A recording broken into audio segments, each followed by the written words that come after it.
What's that? Mark, my dear, I should say your father.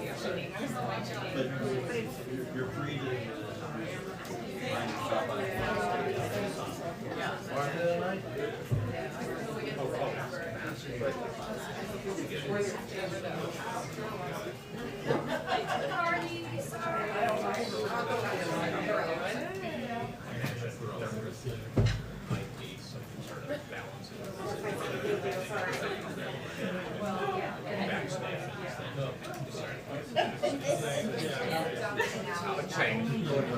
But also put them in. It's only Monday. You work outside of the ADA. Also, I've never been to an event. No, I was expecting. I was not expecting. Yeah. He walked along the colonnade and stood along the colonnade. Face south.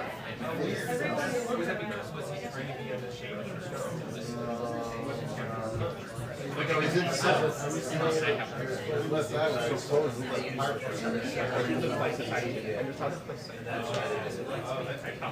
Needed space for graduate. They didn't count on the wheels of the going out to the track. Hi, everyone. Happy Monday. Happy Monday. Okay.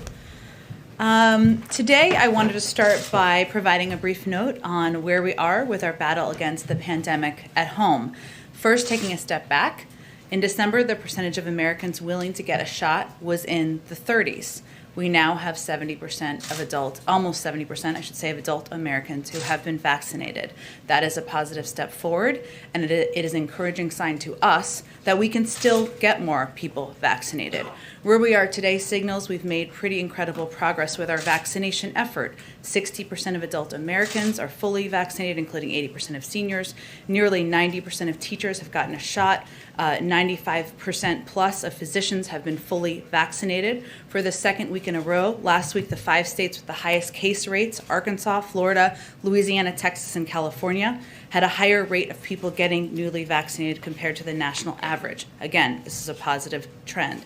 And just one more recent proof point, in the reporting period from yesterday, nearly 500,000 Americans made the decision to get their first shot. Numbers like this signal to us people are understanding the urgency and importance of getting vaccinated, and rightfully so. So as you've heard me say in here a number of times, 162 plus million Americans are fully vaccinated. They have a very strong degree of protection against the variants. They are overwhelmingly avoiding severe illness, hospitalization, and critically important death.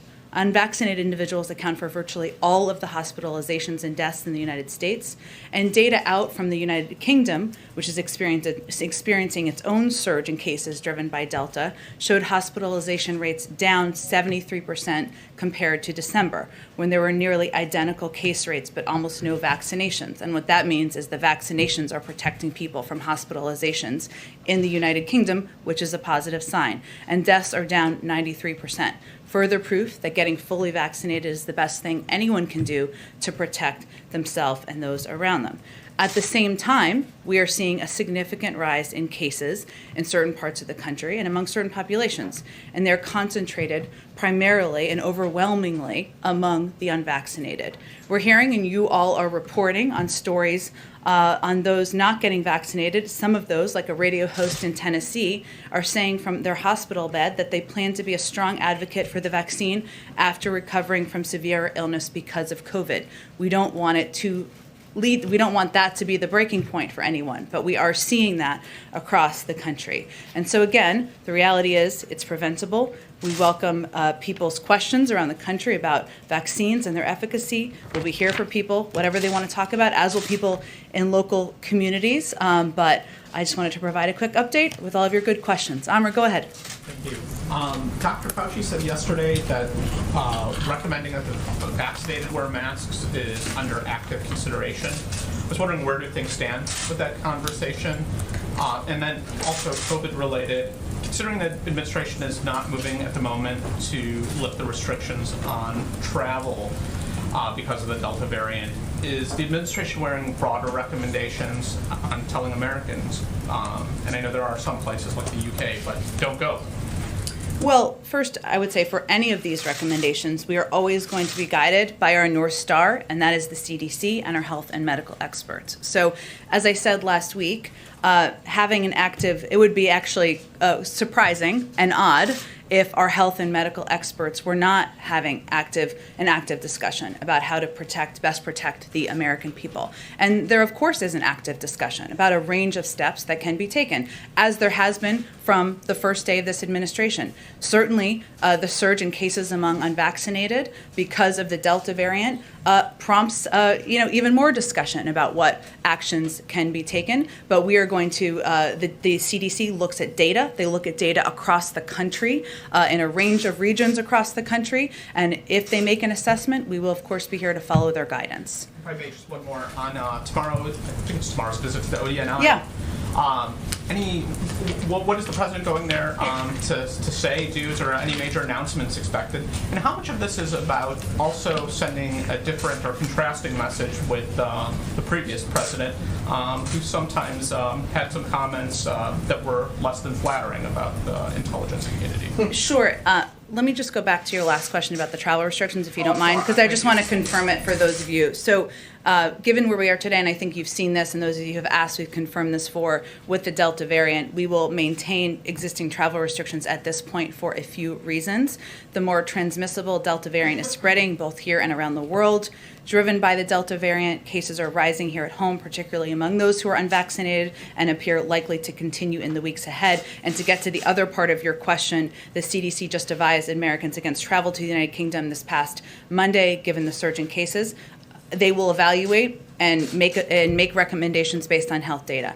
To your question about the president's visit to ODNI tomorrow to see the director of national intelligence, first woman to lead the intelligence community in history, I'll just note, yes, I think the president, he will go there to receive an update on their work, but also to thank them for their work during what has been, no doubt, a challenging time for members of the intelligence community over the last several years. He's someone who believes in the role of the intelligence community of civil servants. He believes they're the backbone of our government, and certainly he'll make that clear. But I think you can all make the inherent contrast. I don't think that will be a central part of his message tomorrow. Go ahead. Thanks, Jen. To follow up on masks, Dr. Fauci confirmed yesterday he was obviously part of the discussions. Is President Biden part of the discussions as well regarding whether to bring back the recommendations and or any of his economic advisors? Just trying to understand who's making the decision. Well, the president receives regular updates from his COVID team, but the guidance or the discussions are primarily between the health and medical experts about how we should proceed from here to address the rising cases from the Delta variant among unvaccinated and protect the American public. Is there anything you can share about what they are considering? What are the pros and the cons for re-recommending masks for vaccinated people? We don't look at it through that prism, and they don't make these decisions or recommendations based on politics. They make them based on data. So it's quite simple. They look at data across the country. They make a determination about what steps they could recommend to protect more people and save more lives. And then if they make a recommendation, as you've seen over the past several months, we will work to implement it. But it is not more complicated than that. Thanks, Jen. And one on Afghanistan. Yeah. In recent days, there have been several U.S. airstrikes against the Taliban. After the deadline for troop withdrawal on August 31st, will the U.S. continue to support Afghan forces in airstrikes? Well, we've said we would maintain over-the-horizon capacity. Beyond that, I don't have any other updates. Go ahead, Kelly. A group of healthcare professionals are saying that there should be mandates for all who work in the healthcare system because of what they say is an ethical need to do so, to be vaccinated.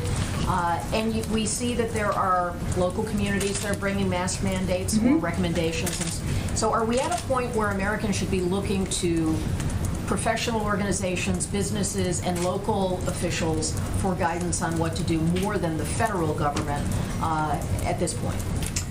Well, first, I would say we would hope that the guidance is aligned with. There are going to be localities that have higher rates of outbreaks that they may make additional recommendations. They may take steps to keep their communities safe. We certainly have seen, as you noted, that there are institutions, including across the health industry, as many of you may have seen today, 57 leading healthcare groups, including the American Medical Association, the American College of Physicians, the American Academy of Pediatrics, and the American Public Health Association, all called for all healthcare and long-term care employees to mandate employees be vaccinated against COVID. Now, that is the healthcare industry where they are very much on the front lines, and these actions, in our view, are meant to keep patients and employees safe. And in fact, I expect our own federal healthcare providers may look at similar requirements as they do with other vaccines. As it relates to what the American people should look to, look, the CDC is looking at data across the country.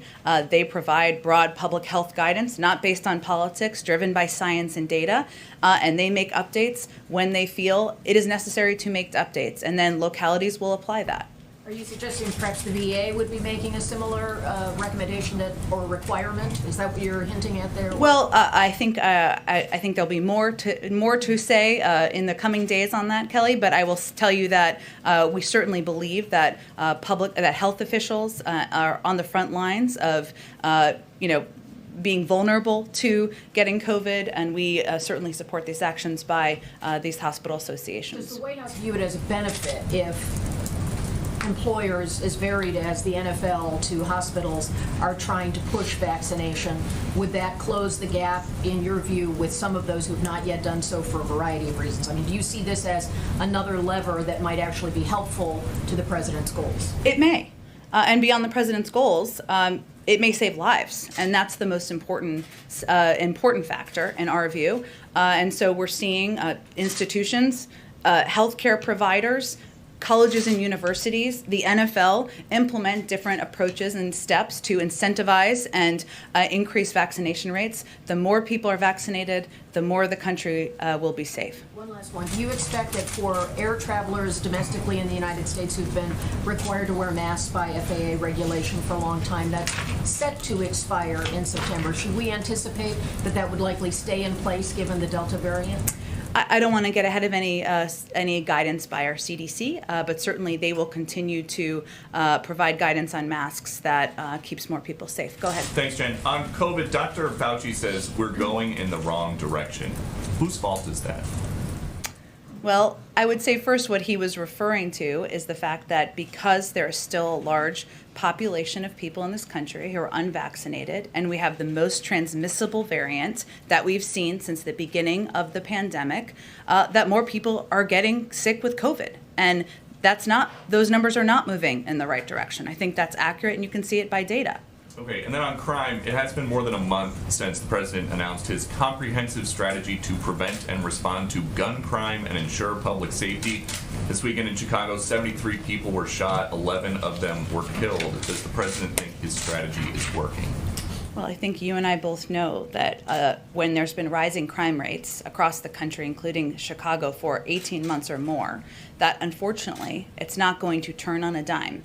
And that we are working with Chicago. It's one of the cities, one of the 5 cities we're working with. The Department of Justice has a group in there to help address the transmitting of or the selling of guns that are getting into the hands of people who shouldn't have them. We're working closely with the mayor and local elected officials. They have benefited a huge amount from the federal assistance and funding that the president fought to include in the American Rescue Plan.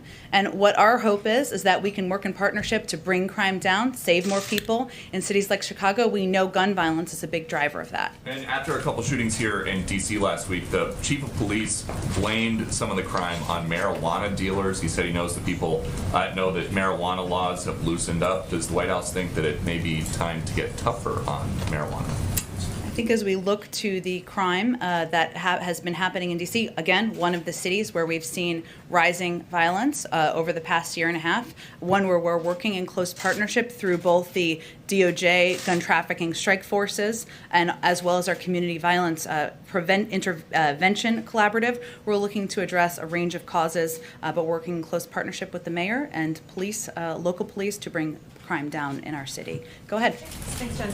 Quick question on tomorrow. Sure. January 6th Selects Committee. Yeah. First meeting takes place tomorrow. Hearing takes place tomorrow. Yep. Do you know if the president plans to watch any of it, and what are his expectations for the outcome?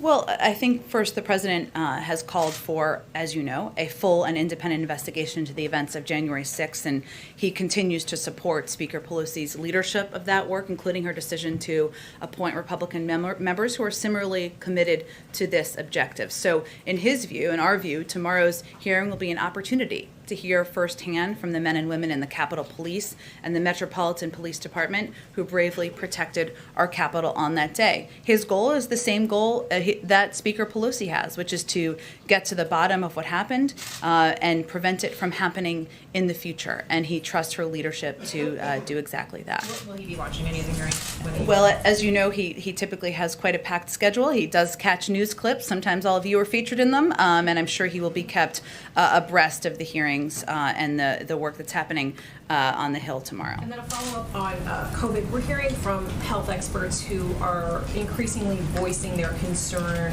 for the FDA having yet to grant full approval to COVID vaccines. Folks are using phrases like grave mistake, puzzling as to why they haven't yet. What is your understanding as to why we have not seen full approval yet from the FDA, and do you have any kind of expectation for when we might? Well, the FDA is the gold standard in our view, and they move at the speed of science. They look at a range of data, and they make sure that when they make conclusions and when they give full approval, they have confidence in the science and the data that backs that up.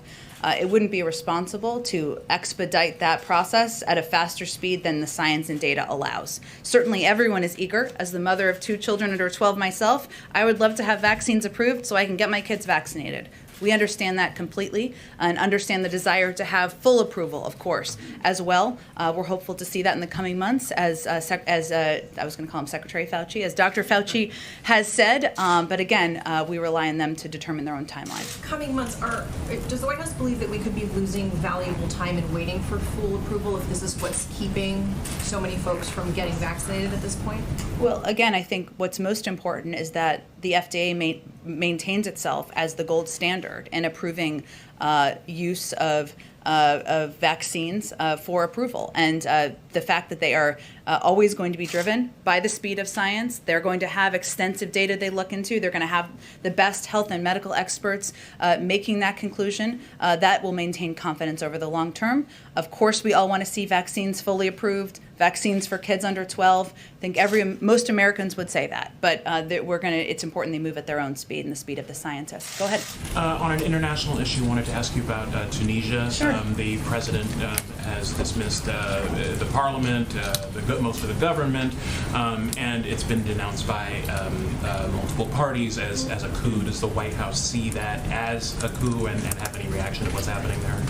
Sure. Well, first, we're concerned about the developments in Tunisia, which come as the Tunisian authorities are seeking to stabilize their economy, confront a resurgence in the COVID-19 pandemic, and improve living standards for all Tunisians.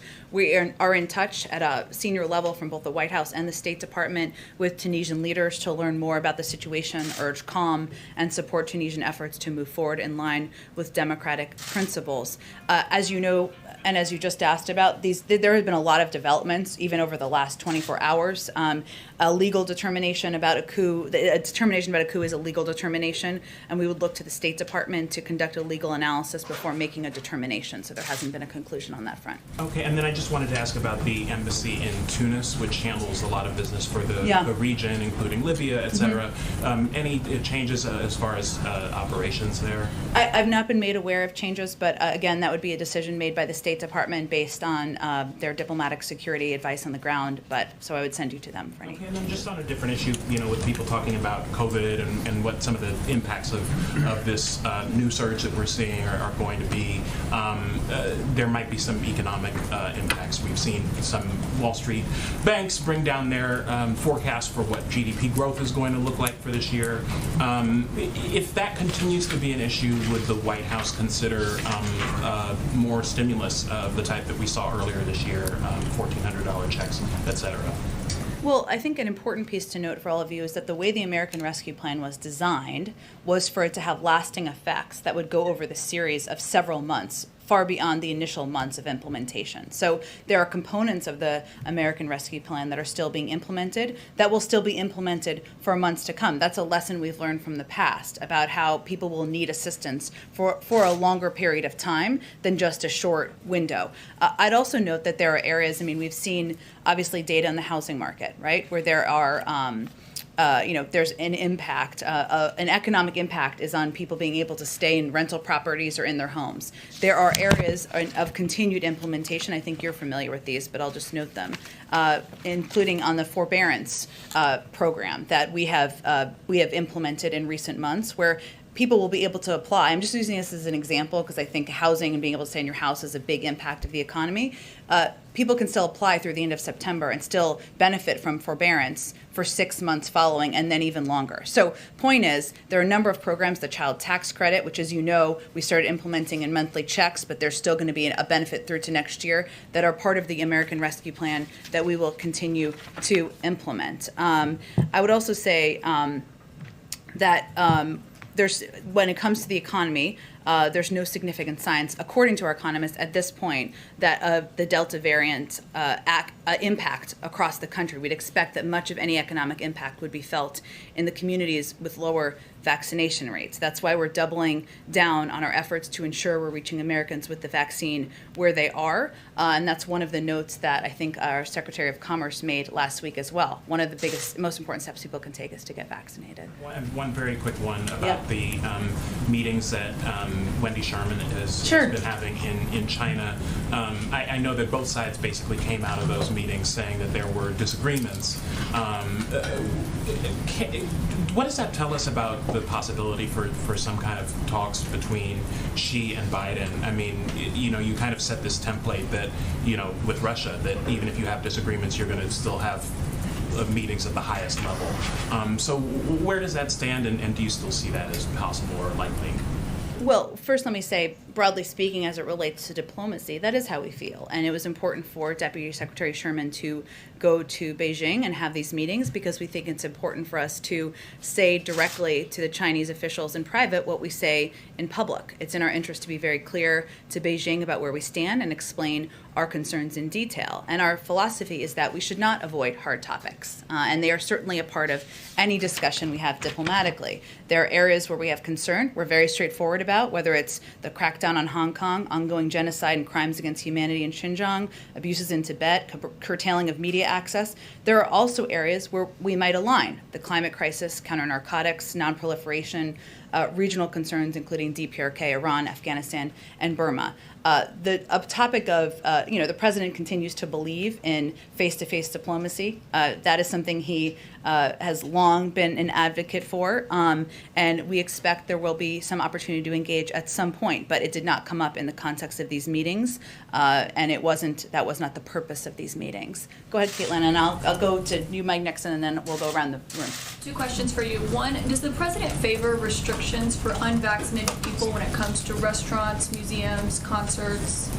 The president favors using the CDC as his North Star and what the health and medical experts are going to advise on how to save more lives and protect people. So no, he doesn't think that there should be restrictions on unvaccinated people like some other countries have instituted. He believes that we should be guided by the science and by the data. And so he will look to his health and medical team to advise on what steps we should take.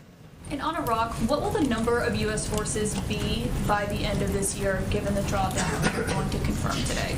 Well, I think, one, it's important to note that this is one in a series of strategic dialogues, or this has been an ongoing strategic dialogue, and at the early part of the strategic dialogue, we had about 9,000 troops. We are now at about 2,500 U.S. forces in Iraq.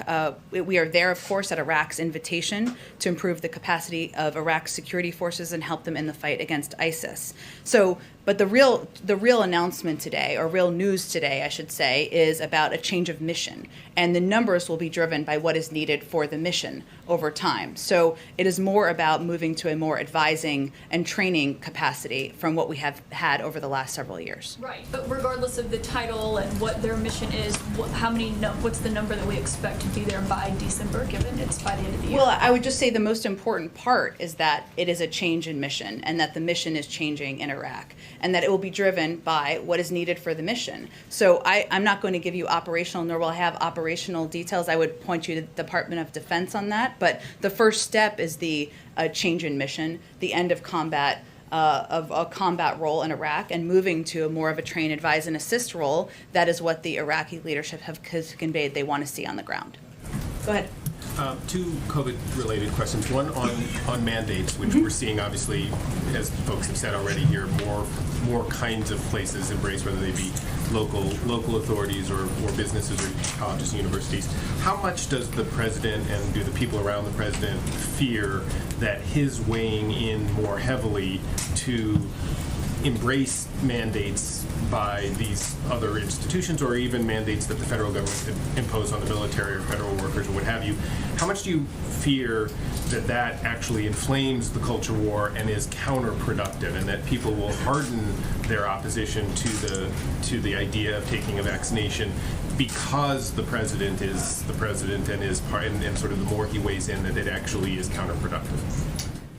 Well, I think that's an important point, in that we do not want to look at our objective of getting more people vaccinated through a political prism. We don't. And the president certainly recognizes that he is not always the right voice to every community about the benefits of getting vaccinated, which is why we have invested as much as we have in local voices and empowering local trusted voices.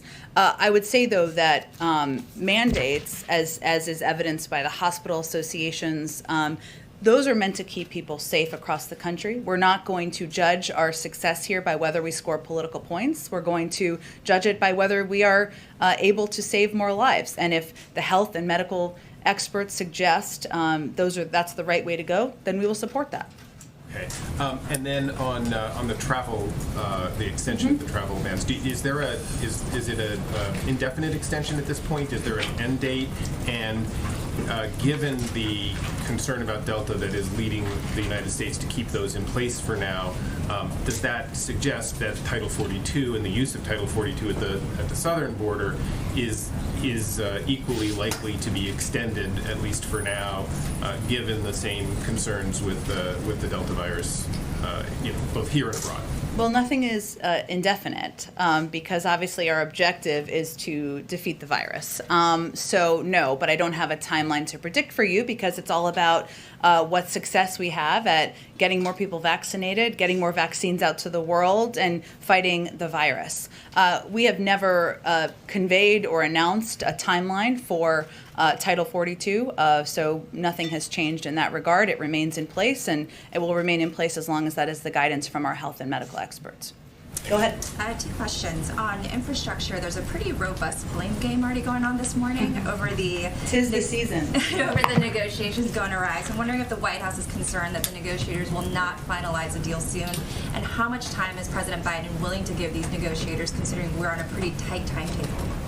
Well, as is normal in the end stages of big negotiations, there are some outstanding issues. Democrats made an offer that was designed to resolve each of these outstanding issues, which involve proposed compromises on our part and theirs. As we always are at this point in the negotiations, we're in close touch with Republicans and Democrats on the Hill about this, and we remain confident, I should say, about reaching an agreement. And we're also interested in any Republican counteroffers. So I would say this is to be expected. We always know that there is some wrangling at the end of a process. I would tell you also that White House staff and negotiators worked through the weekend. As I think many of you know, the president worked the phones all weekend and is continuing to. We're encouraged as we reach the final issues that need to be worked out, and are confident about the path forward. So yes, time is not endless. We are certainly on a timeline here, and we will work closely with Leader Schumer to get it done. Do you want to see something this week? Well, I think we've certainly conveyed, and again, Leader Schumer has conveyed the need to move forward, and we are optimistic about the progress and focused on steadily moving forward, and we continue to see progress being made each day. Second question on COVID. Is there any discussion at the White House at this point of President Biden getting a booster shot? rely on the health and the expertise of our health and medical experts, and that's not a guidance that they are providing at this point in time. Go ahead. Thanks. I know that you've said a lot about being guided by the science. Can you talk a little bit about the science that is driving the continuation of this kind of travel ban? The Delta variant is already dominant in the U.S., so how does keeping people from foreign countries out protect people in the U.S.?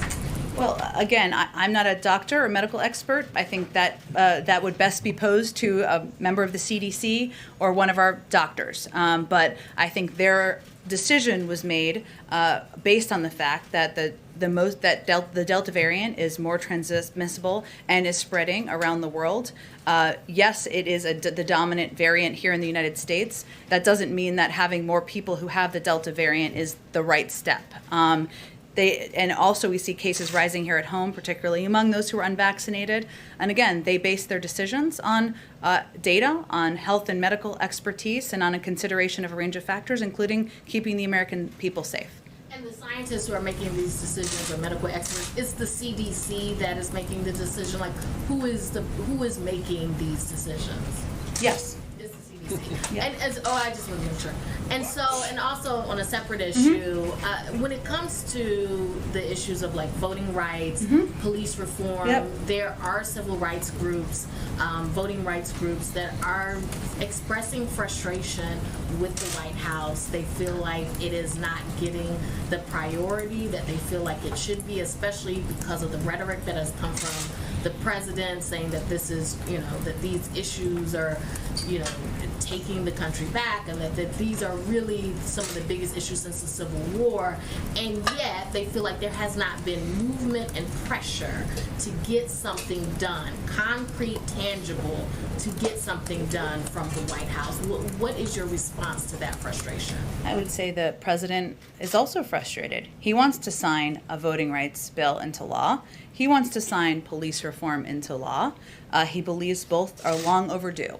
It requires Congress moving forward on these pieces of legislation and sending them to his desk. The role he can play is he's spoken out publicly about it multiple times, advocated for how this is a fundamental right people should have across the country is voting rights. He has worked in close coordination, as has our team, with civil rights groups and partnership, and he has conveyed to them, and I will convey again publicly, he is with them and stands with them in their frustration, their view that this is a vital step, but he needs Congress to send him legislation in order to sign it into law. I'm just going to jump around.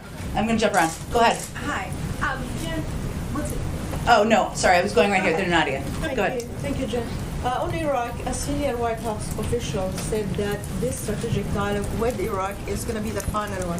So how does the White House envisage the relationship going forward? And how do you respond to criticism by Republican senators saying that you're capitulating to the pro-Iran militias by announcing this withdrawal as we expect later today?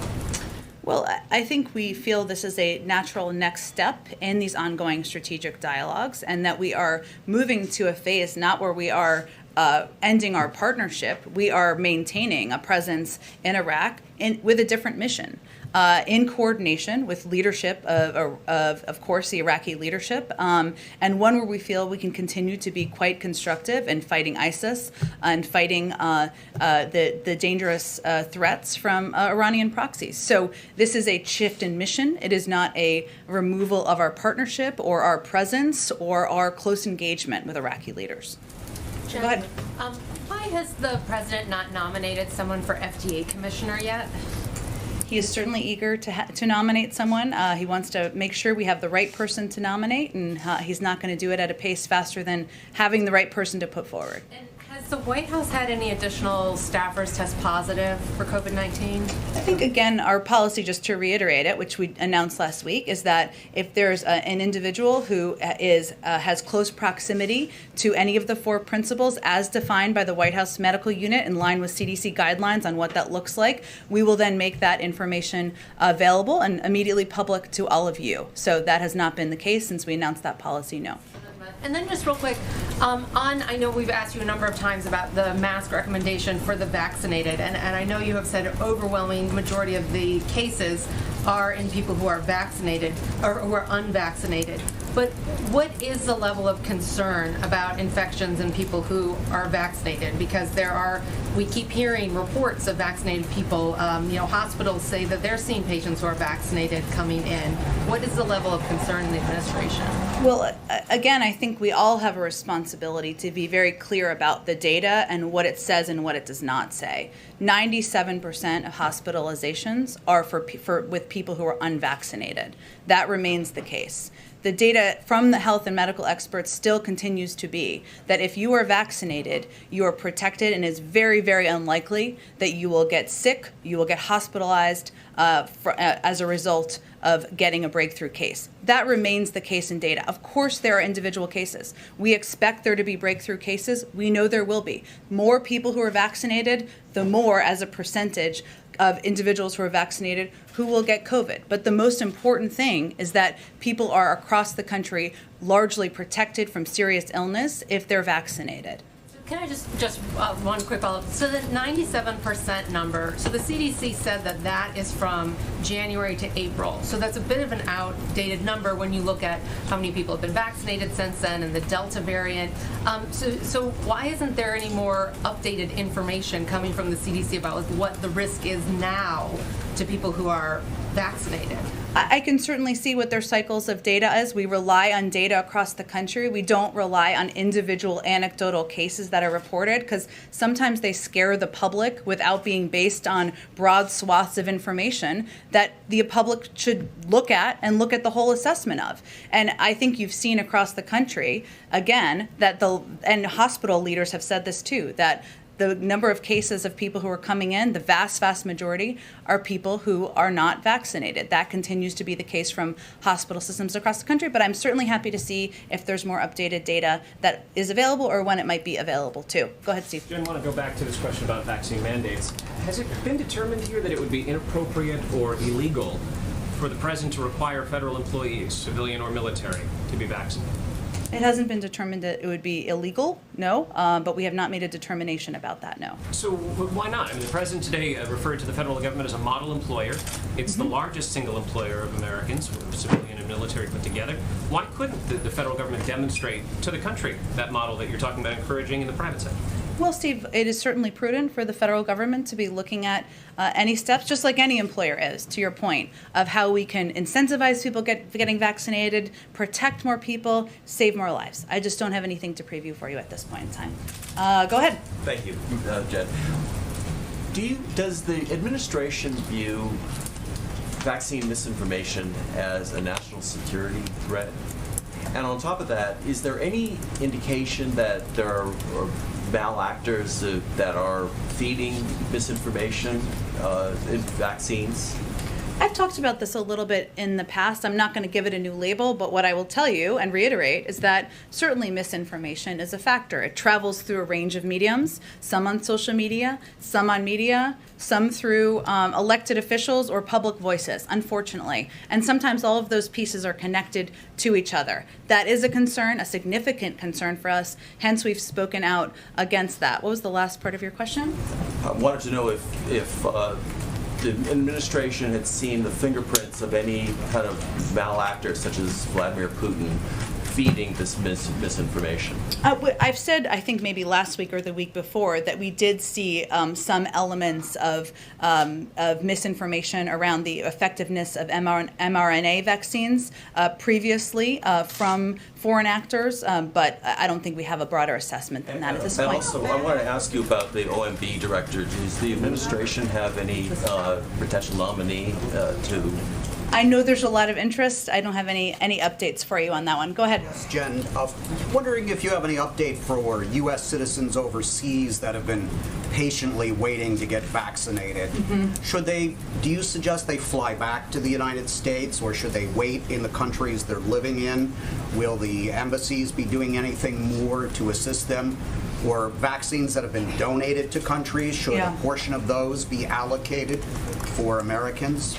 That's a really good question. I know that we haven't been working at this point to date that I am aware of through embassies on programs with American citizens. Let me check with the State Department and our COVID team and see if there's more on that. Yamish, go ahead. Hi, thanks so much for taking my question. I know you've reiterated several times the president's following science.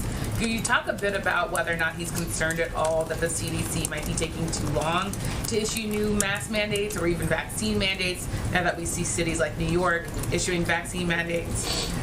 Look, I think it's important to take a step back and remember what we're talking about here. The CDC evaluates data from across the country, and they will make public health guidance. They will present public health guidance. They do that on a regular, periodic basis. They will continue to do that. And we are always considering a range of options, as we have been from the beginning of the administration. Of course we are, as we should be.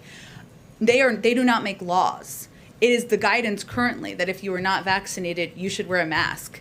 It is the guidance currently that if you are over 12 years old, you should get vaccinated. And regardless, the most effective step we can take around the country is to get more people vaccinated. So that is where our focus needs to be, regardless of where the CDC may or may not land on any additional guidance. When I talk to experts, they say vaccine mandates would be a big step toward getting more people vaccinated. So I'm just wondering, when you see organizations like nearly 60 coming out and saying, let's at least mandate health care workers being vaccinated, why isn't the White House behind that? What science is telling the White House? I think I just said we support the step they took. What I'm getting at is the CDC does not determine mandates. The CDC provides public health guidance on what can save people's lives. Getting vaccinated can save people's lives.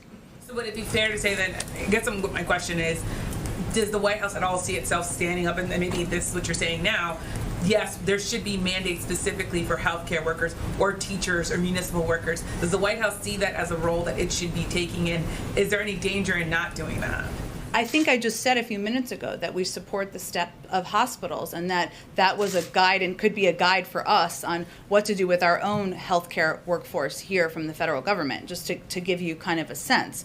I would also note that 90% of teachers across the country are vaccinated, and that is in part because of prioritizing teachers early, a number of them taking the responsible step, of course 90% of them, to get vaccinated. That would be up to schools and localities. There are certain powers that the federal government has, and there are certain powers the federal government does not have. But we're talking about a couple of different things here. One is public health guidance by the CDC, which will be driven by data. That gives guidance. The laws will be implemented by others. They do not make laws. They give public health guidance. Then there are decisions by institutions, by localities, by hospital systems, who may make decisions about how they can protect their workforces. We certainly support that.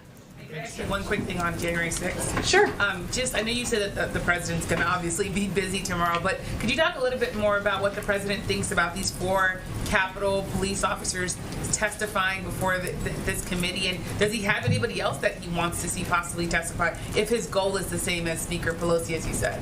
Well, certainly he relies on the leadership of Speaker Pelosi in moving this process and this independent investigation forward. And the individuals who will be testifying were brave heroes on this day, a dark day in our democracy. The president absolutely believes that. I'd also note it's noteworthy that many of the Republicans in Congress who are the most vocal about supposedly supporting the police and law and order are the same ones who have dismissed and downplayed the shameful events of that day. I don't think that should be lost on anyone either, especially given about 140 individuals were injured that day. 100 law enforcement officers were injured that day, according to their own numbers and statistics. I think we have to wrap because you guys got to go and see the spray of the Iraqi Prime Minister. Thanks, everyone. See you tomorrow. Thank you.